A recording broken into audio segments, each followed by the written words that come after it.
Isang araw, isang santo, may maligayang pagdating sa channel na nagbibigay pugay sa mga lalaki at babae na nagmarka sa kasaysayan ng simbahan sa buong panahon.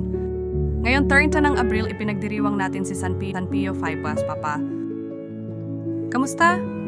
Si San Pio V na ipinanganak bilang Antonio Ghislieri ay naging papa mula 1566 hanggang 1572. Siya ay pinakakilala sa kanyang papel sa Katolikong kontrarepormasyon at sa pagsasakatuparan ng mga reforma ng Konsilyo ng Trento. Sa panahon ng kanyang pontipikado, si Pio V ay masigasig na nagsikap na labanan ang mga heresy at itaguyod ang Katolikong Orthodoxy.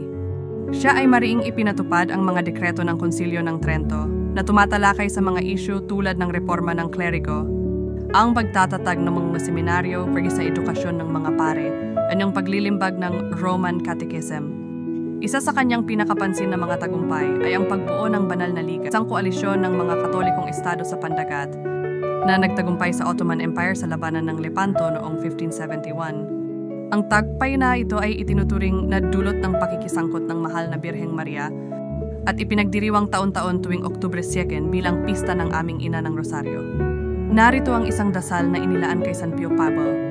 O Diyos, na nagluwal ng Santo Papa na si Pio V sa iyong simbahan, bilang tagapagtanggol ng pananampalatayang Katoliko at ng karangalan ng Papa ng Roma, bigyan sa pamamagitan ng kanyang pakikiusap na kami ay manatiling matatag sa pananampalataya na may tapang at lagi nang tumatalima sa autoridad ng banal na katedral. Sa pamamagitan ng aming Panginoong Hesukristo, iyong anak, na nabubuhay at naghahari kasama mo sa pakikipag-isa ng banal na Espiritu, isang Diyos magpakailanman. Amen. May iba pang mga santo na ipinagdiriwang ngayong araw. San Jose Cotolengo, ipakikilala namin sila sa aming mga susunod na video. Maligayang pagdiriwang sa lahat ng ipinanganak ngayong araw